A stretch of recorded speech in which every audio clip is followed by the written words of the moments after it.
Welcome to another episode of Unleash Your Inner Goldilocks, how to get it just right. Today, we are welcoming a long-term friend and community member of the Goldilocks, Catherine Rolt. Welcome. Welcome, and we are super excited to have you here. Thank you so much, Kaz. It's wonderful to be back again with you. It is a delightful opportunity for me too. And first of all, I'm so glad you're doing well. I'm so glad your recovery is going well. And what are we going to be doing on the Goldilocks show today? Our audience are wondering, and I want them to know that today's conversation is going to be an introspective journey into ourselves to understand the inner being. Beyond this physical existence, there is something sacred, something spiritual, something more powerful inside that drives this body. How do we get in touch with that inner energy, that inner presence? And in that process, how do we get to live our purpose in the presence of the energy that surrounds us, using and expending the energy that is already inside of us and using that connectivity by asking the question, why? Why allows us to get to our purpose? Why allows us to live our purpose? Too often we tend to ask the question, why me? When life happens, when challenges happen. And what that does, whether we realize it or not, it masks our energy, masks our inner being, and puts us in a place of being reactive, being the person looking for answers instead of showing up as the answer. And how do we do that? How do we connect with that energy inside of us to relate to the universe around us and truly get in touch with that spiritual surrounding so that we too can live our purpose? That is going to be the conversation today with Catherine. And Catherine, I am extremely excited. As we get started, talk to us about why you wrote your book, what the title means to you. Well, out of the three books that I've written, this one is it feels like it's the most sacred. So it's the slipstream to the miraculous. And it's my desire to share with people. People often say to me, how, Catherine, do you get through these spinal surgeries and all these interventions medically that you have to have? And the real answer is that I am not just living in my humanity. And what I mean by that, so for those people who definitely don't know anything about me, I was born with some very rare diseases, and I've gone years over my sell-by date. I kind of put it like that. And I'm very grateful to have, 3 weeks ago, I had 4.5 hours of spinal surgery. And there were many people over 22 months who didn't want to touch the surgery. Was so dangerous. And yet I'm sitting here now with you. And the point is that I'm different maybe, but I'm not that different from other people, except that I have learned to access what I call an inner journey and an inner adventure. And this book is about bringing alive scriptures.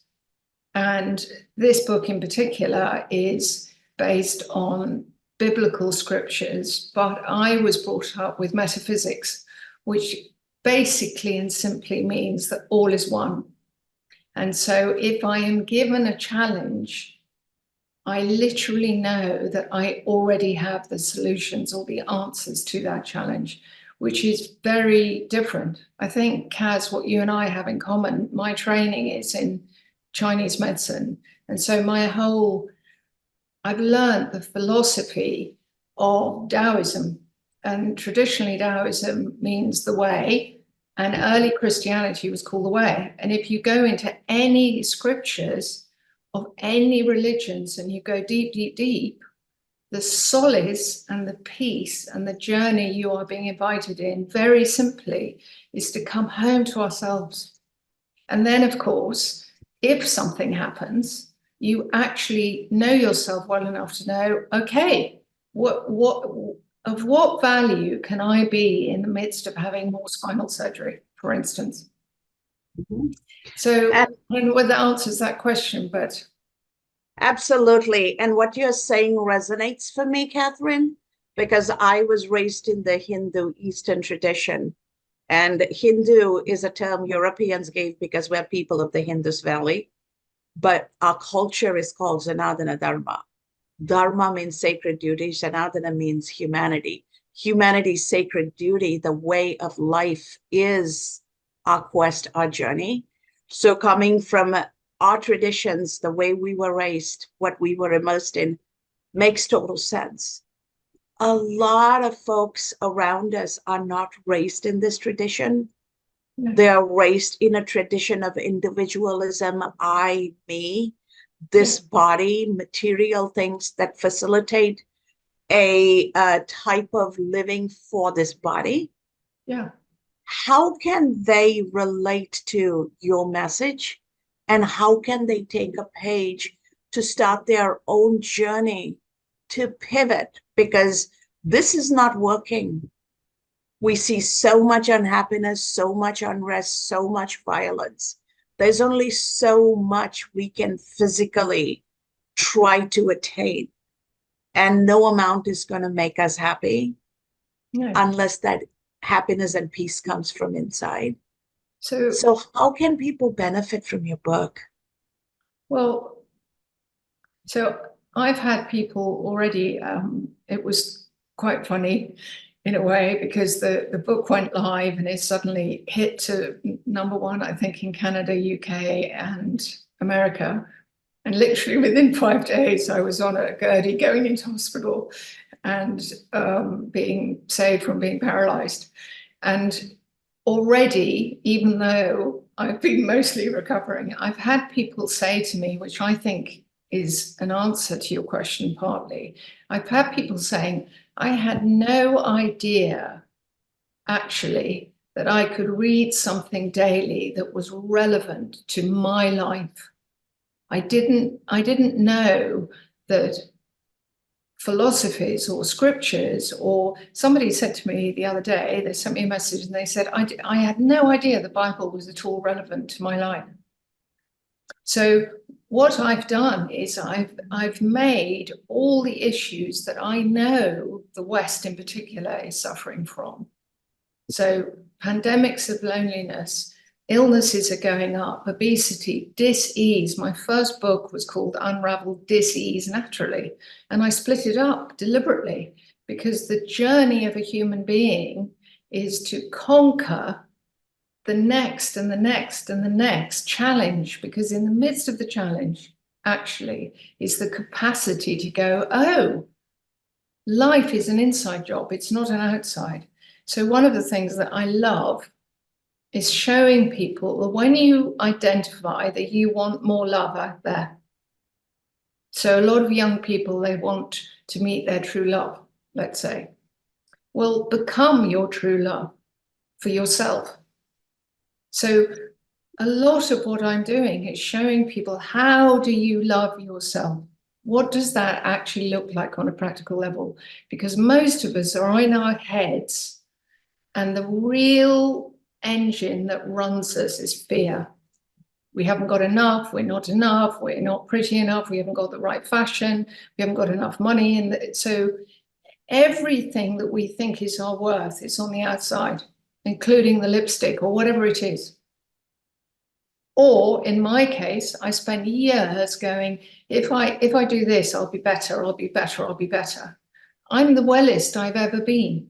And yet I still had to have spinal surgery 3 weeks ago.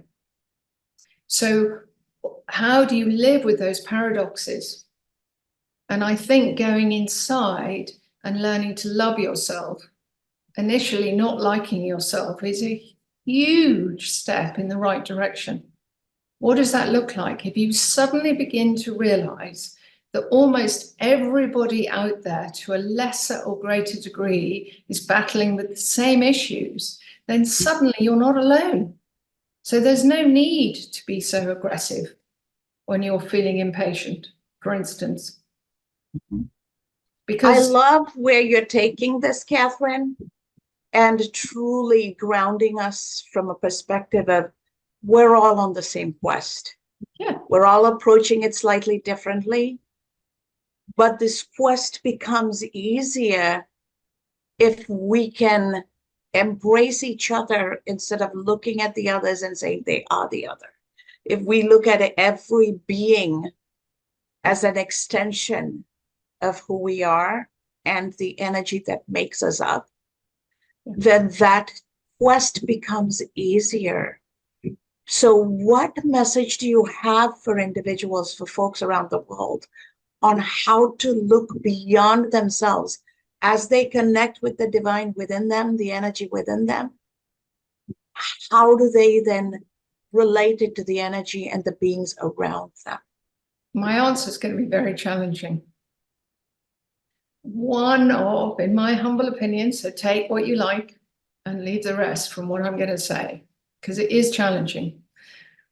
One of the almost spiritual gaslighting lies, and I'm going to use quite a powerful word, that I think is going on in the West, is that in order to have the life you want, you have to learn to be positive. Now, the answer to your question is I understand now that we have to actually learn to live right in the middle of the paradox of having all of your emotions. There are no positive or negative emotions. So if you can learn to embrace who you really are without overlaying it with the notion that you have to be positive all the time, then you are going to automatically embrace other people and where they're at. You're going to stop resisting it when you come across people that are angry. So I'll give you a really good example. I was with a taxi driver weeks and weeks ago, and he was so systematically rude and angry and aggressive and inappropriate. I burst into tears in the back of his cab. And the reason why I burst into tears was because I could feel that underneath his anger, he was hurting. So I took the precaution of, when we arrived, I got out of the cab and I paid. And just as I asked for the receipt, okay, so I still had the money and I was asking the receipt, so he couldn't go anywhere.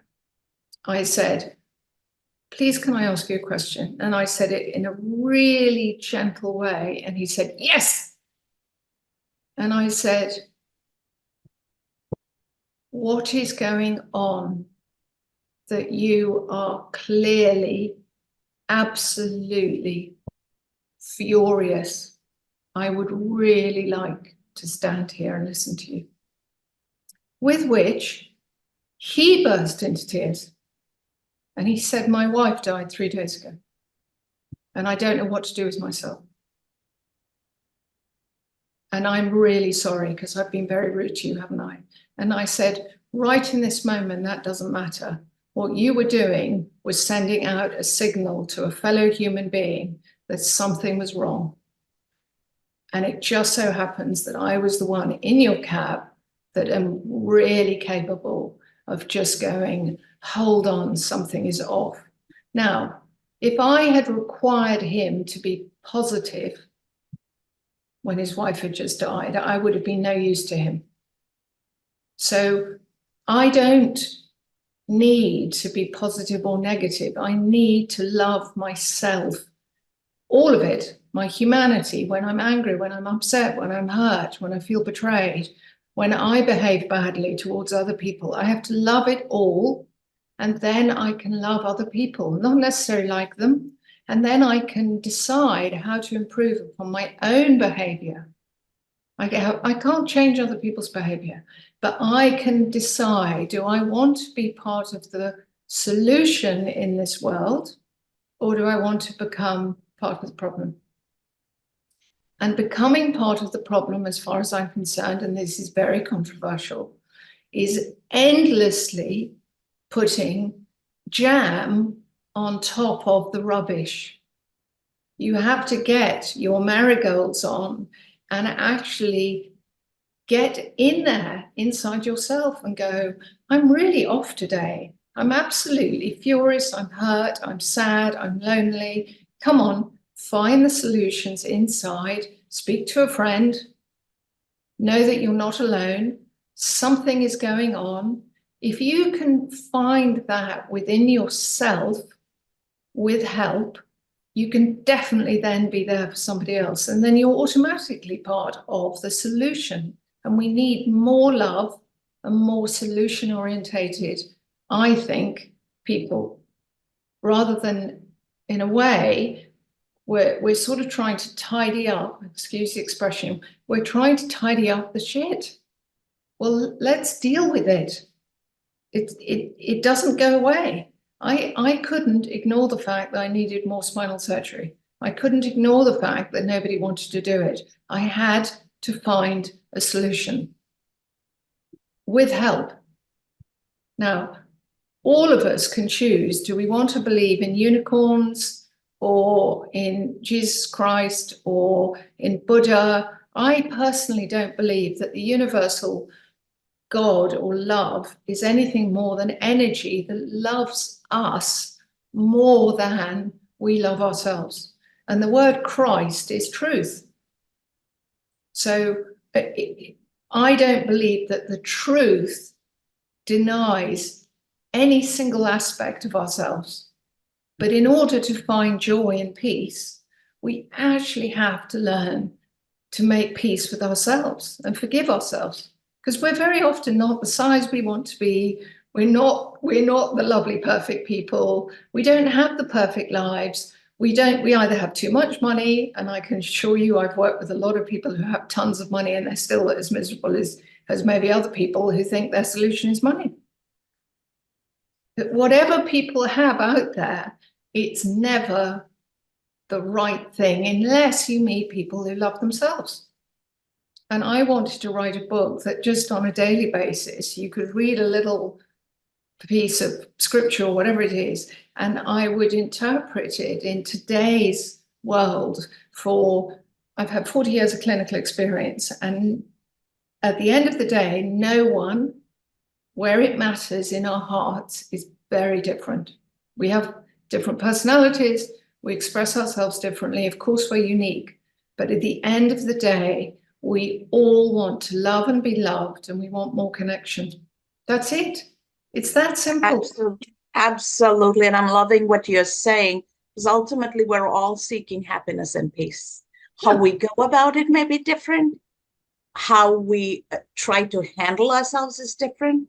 And I love the message you're giving. If I were to step back and recap, don't get caught up in the dichotomy of good, bad, positive, negative, because life happens in a continuum. Be in the present and acknowledge what's going on. And have the emotional intelligence and wherewithal to recognize the emotion. And then deal with it, address it so that you can go beyond it to get to your truth, to be in your place of peace and happiness, because that's where harmony happens. And surprisingly, when we get to that place, even our health improves, our entire outlook improves, our career prospects improve. Happiness is a place where magic happens. Yes, absolutely. I mean, alchemy. I get so excited when people come to me and they suddenly realize that actually their self-acceptance and their self-love is the key, no matter what. So one of the things that I've noticed in the Western culture is when a problem arises, the person automatically seems to ask two questions of themselves. One is, why me? Okay. And then the second thing is, what do I have to learn? What have I done wrong? Well, let's just have some fun with this. Mother Nature and the seasons, when we go from the summer to the late summer to the winter, do you really think that Mother Nature goes, why me and what's wrong with me? No, it just goes, okay, we're into a change, we're into another season. So if you stop asking yourself, actually, in some ways, quite an arrogant question, which is why me? Why don't you change it to why not me? And then why don't you actually, instead of saying, what's the lesson? What have I done wrong? You could turn it around and go, what have I done right? I mean, the surgeons have been saying to me for years, what on earth do you do to be able to get through these procedures? Well, I literally, one of the things I do is I go, okay, well, I'm having surgery again. I wonder who needs some solace. I wonder which nurse, doctor, consultant am I going to meet that needs something from me? I'm very privileged to be able to go into this procedure. Who can I serve? I don't go in there thinking about myself. That turns things around massively. So if you're living just for yourself, what a miserable, horrible, lonely, frightening place. I couldn't bear it. Whereas actually I'm just one darling little ant in the universe, and I'm part of all of us. So how can I make a difference? That's a completely different way of living your life. Whether you have an illness, you're broke, you're not broke, it doesn't matter what your issues are. What matters is who are you in the midst of whatever it is that's coming at you. And as you can tell, I'm quite passionate about it. Oh, and that's part of what I love about spending time with you and talking to you, Catherine. So, in the interest of full disclosure, we're friends too. So, you're a friend of the Goldilocks show as well as you're my personal friend. And as you're talking, what's coming up for me is the word for God in my language in Tamil is Kadaval. It's a combination of two words. Kada means beyond everything, Ul means within everything. The word for God is that energy which is beyond everything and yet contained within everything. Yeah. And that is the actual literal word for God in my language. So we had the privilege of not looking for it outside, Yes. because the word itself teaches us it is inside. Yeah. Mm-hmm.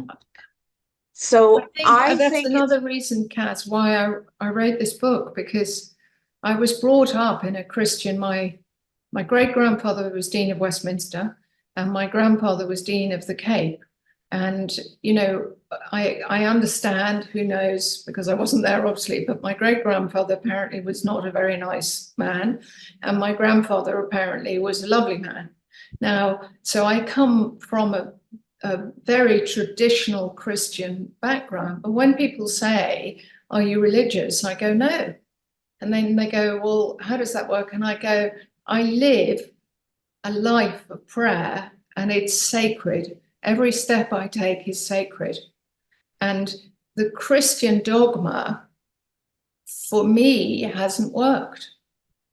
But the people that have shown me what faith is haven't necessarily just been Christian. They've been human beings that have learned to have a relationship with the sacred within themselves. And I was brought up by people who made God out to be an incredibly punishing, bullying, shaming entity. That is so much the opposite of what I experience. I don't even believe it. I experience to be loved. That's extraordinary. And we can all have that much more than we believe. Without a doubt. And this is a perfect time for us to open it up for our live audience. I'm sure they are waiting to ask questions or share their thoughts. So let's open it up. Go ahead, Bridget. Oh, there I am. I'm absolutely blown away by this. It's so profound, and yet it is the simplest thing I have ever heard, if that makes sense. And I have personally, I've accepted for a long time that traditional religions don't work, that you can't have an outside force, that it does come from inside. And what I've tried to do also is very much let go of outcomes. But I think the process I've missed, and you have just explained perfectly to me, is that I've tried to let go of emotion as well. And I think that's where I've massively failed, because I've thought I had to be this zen, cool, calm person at all times. And I can see that that's where I have not coped, because I've tried to cope by ignoring my emotions. And I just want to thank you for sort of pointing that out. I'm having quite a moment here. Thank you very much. Oh. Well, so go ahead. Bridget, what was amazing was I was in a Christian prayer group, which I loved. And when I told them that I was beginning my training in Chinese medicine, I was thrown out because it was considered to be the work of the devil. And so I started a journey of really I was already praying and asking the universe and nature and what I call God. And I was saying, what is this? And in a way, it's like a universal paradox. And it's part of the journey that we have to go on, I believe, inside. And Mother Nature has been created by the universe to show us that change is always happening. And each season literally allows us through the experience to be allowed to let go. So I'm going to give you a lovely example, which I think Cass has heard before, but I was working with a lovely woman, and I was walking. I'm a bit of a maverick as a practitioner, and I sometimes do all sorts of things like sit in coffee shops with people when they think they can't have coffee. Coffee is the bad thing. Or, they certainly can't go walking with their practitioner when clearly they need to walk. Sitting down and looking at me is not what they need at all.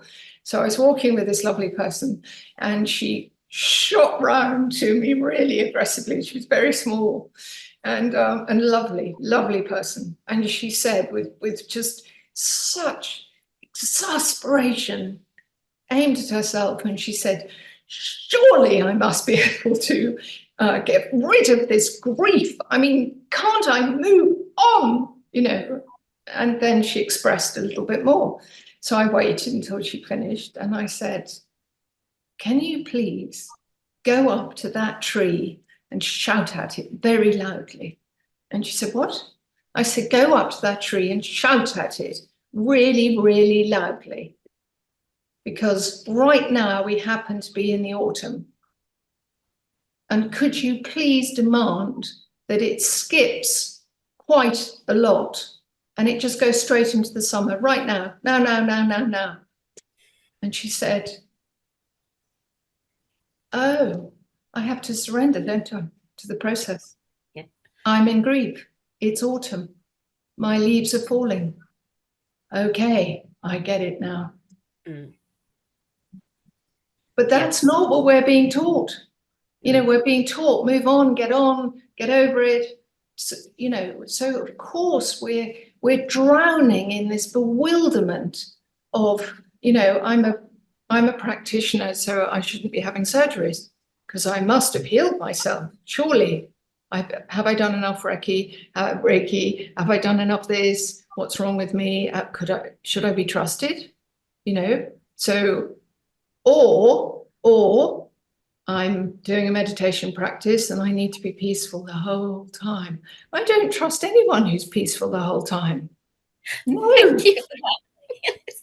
No. And I'm loving what I'm hearing as the two of you talk, because ultimately having these conversations and getting to a point of realizing how much of what is coming at us is intended to control us versus how much of it do I need to unpack so that I get in my place of peace and I come from my place of power. Mhm. And this is the everyday struggle around the world, all over. What we are told versus what we know. And how long are we going to surrender what we know to what we are being told, right? And that is the paradox Catherine, in so many different ways, keeps talking about. Robin, I know you have something to add, so go ahead. Hi, Robin. Hello, how are you? Good to see you again. So this is very interesting. I agree with you. I mean, I come from an applied positive psychology background, and one of the bad raps toward positive psychology is the notion you have to be positive all the time, and that is not true. What it is being able to experience the full gamut of human emotion without getting stuck in one spot or the other, without getting stuck in the negativity, without getting stuck in inappropriate positivity. But what's interesting to me is I was listening to you where you were saying we need to, don't put jam over the rubbish. And as you talked about your own process of being able to go deep, find your strengths. And part of that finding the strength is acknowledging, like we just said, is I'm in, it's autumn, my leaves are falling, I'm in grief, and then spring will come, etc. So my question is, so how do you deal when you're in well, I guess maybe you wouldn't deal with them because they probably wouldn't come to you if they were in this state, but I'm dealing with the skeptics who either want to stay stuck in negativity, or the skeptics who want to stay stuck in inappropriate positivity. So is there a way that you deal with skeptics, or do you just ignore them? No. I mean, Robin, I love this question. I learned years and years ago to ask constantly, to be in a constant mode of asking.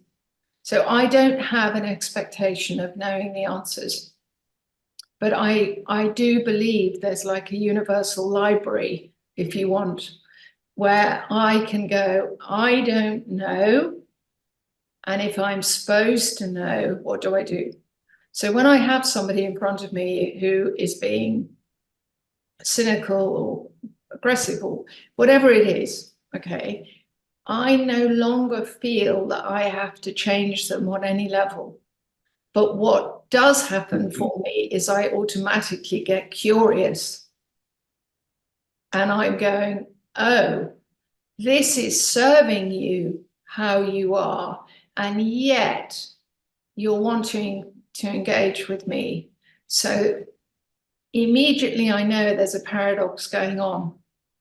Now, energetically, if I want to lock them in to what's worked for them, then I go into resistance. In other words, I want them to be different, rather than actually completely surrendering and loving them in that moment. So when I had stepchildren, when they were very angry with me, because I'd done some discipline or whatever, okay, I wouldn't give them more cake, I don't know. Sadly, I haven't got a teddy bear with me right now, but they would sort of clutch their teddy bear as if I was absolutely the enemy, and the only thing that was safe in their life was the teddy bear. Now, the last thing in the world that I needed to do was take that teddy bear away. And that, for me, is the analogy of when I come across someone who has discovered they're living a world where they need to be cynical. Then my real question is, what's going on? What needs healing? What literally, who can I be in that moment for that person? And the other thing that I do, Robin, which has made a huge difference, is I no longer, I hope that I'm clear about this, I no longer stand before them in their cynicism. So what I mean by that is, even though I'm, they're on Zoom and they're being cynical or whatever it is, I will actually get right beside them and I will start looking at their view. And I will unpack, if they let me, I will help them unpack why cynicism works. Why do they feel they absolutely have to pretend that it's okay that their greatest friend is dying of cancer? Why? What's that about? Do they honestly feel they're serving their best friend? I mean, my mother, when she was dying of cancer, she was determined to die. And she gave she was a very dictatorial, very controlling, interesting character. She was lovely, but also extremely tricky. And she dictated in no uncertain terms that nobody around her was to do anything except have a party. She insisted. So we had to cry separately. We had to be upset separately. She wanted to go out with a big party. That was what she wanted. And I remember standing in my room going, please God, can you help me love her enough and myself enough to do it the way she wants to do it, rather than the way that I would want her to do it. And I did it. I did happiness. I said, God, please give me joy. And I did her death in joy. I mean, that's not a particularly normal thing to do, but that was love in that moment for her. And sometimes when I have really cynical people who kind of they like play, they absolutely love to goad you to see if you're the real deal. And I go, okay, well, I don't have anything to prove to you. I'm just going to love you, which is very irritating for people who feel unlovable. What a beautiful question. And I love where you took this answer to. And that is a perfect note to bring this amazing conversation to an end. There is not enough time to continue to do a deep dive, but maybe we will regroup. This is definitely a conversation most people need to have. And thank you so much, Catherine, for engaging in this conversation with us. I will make sure that our audience have access to your book and they know where to go get the book and all your contact information. And to our live audience, thank you for week after week continuously engaging. And our community of Goldilocks who follow us, who engage with us, who share their thoughts with us. It is our hope that you take this message internally and ponder on it and find your own peaceful, joyful way forward, because the quality of your life and the quality of your life experience in this world is completely predicated on you coming to terms with the fact that your peace and your happiness are inside jobs. They're never going to be resolved from the outside. And when you draw from within, you have an endless wellspring to continually heal and share that healing with others.